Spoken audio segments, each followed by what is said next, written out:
The title of this video might sound really clickbaity, and it's certainly true that you won't learn much from just studying for 20 minutes over the span of 10 days. Yeah, you're not going to get much done from just studying for 2 minutes.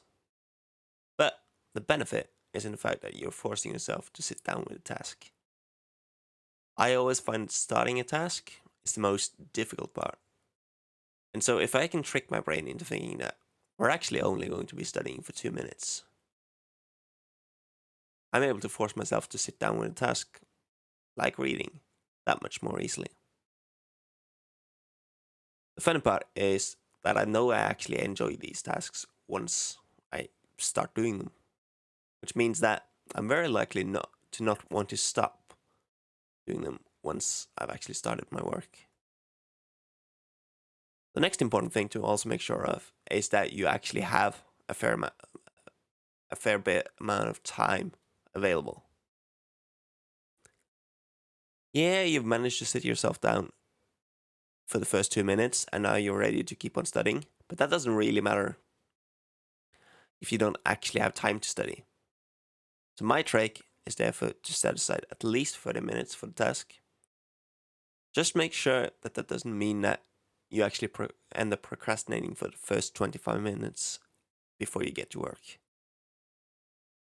It's still important that you actually start working on the task as early as possible. Now, as a side note, the frustration of having to end a study session early might lead you to being even more determined to study a lot the following day. It's like when you're left with a cliffhanger in a show that you really enjoy watching. You're going to want to continue watching once the next episode comes out. Another way that you can work with this is to end your studying on a high note.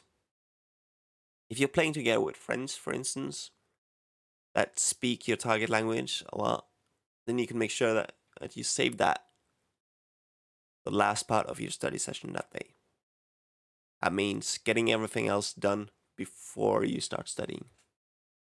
So, there are going to be days where it's really difficult to keep going for more than 2 minutes. And in those days, there are a few things that are important to remember and to consider. First of all, the goal was only to study for 2 minutes. Like, just 2 minutes. You don't have to do anything more than that. There's a fine balance between tricking your brain into doing more and then remembering that you were actually just supposed to be doing it for 2 minutes. Most days where you're studying, it should actually be okay to just stop after 2 minutes. If you really can't handle working on it for any longer than what you've been doing, the only reason why you might want to force yourself to keep going is that there might be time constraints. If you're working on something that has a deadline, then you're obviously not allowed to stop working after 2 minutes. But the approach that I've had towards language learning has meant that there are no time constraints.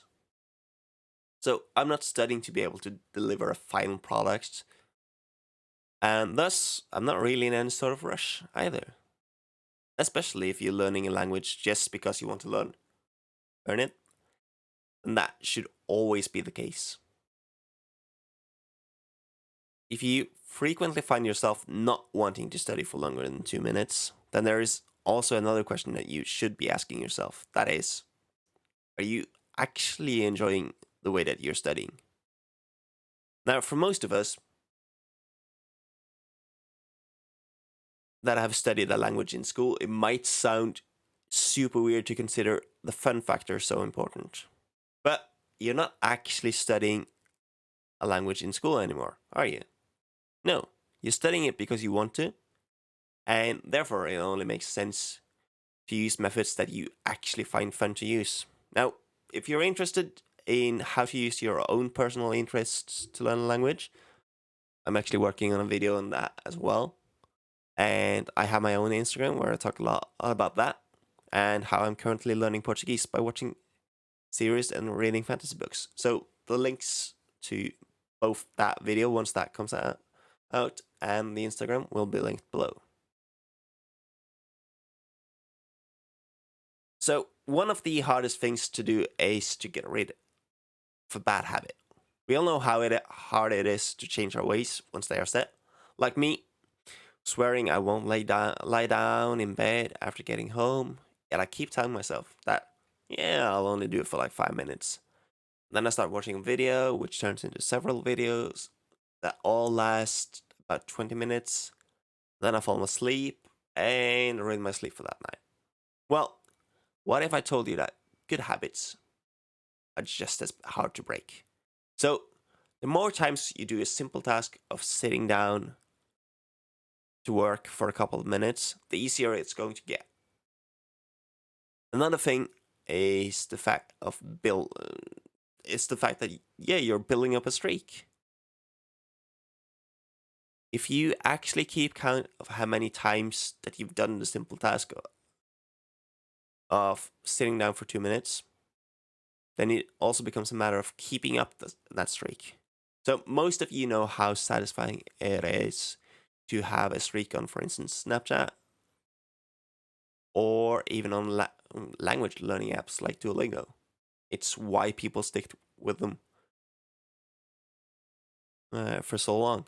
But it's actually very easy to create something like that for yourself on your phone as well. You can do it through a note-taking app, or if you're lazy yet still want something satisfying to look at, you can use an app called Fabulous that actually helps you build those habits. I'll probably make a video on that sometime soon as well. So if you're finding this video a few months down the road and everything is going according to my plan, then there's a really good chance that that video has already been made. So if you're curious about anything else related to this video, then feel free to jump on Instagram, send me a message there. I'll try my best to reply to it, or maybe link you to a post that I've made previously that also discusses that topic. Yeah, that's it from me. Nick out.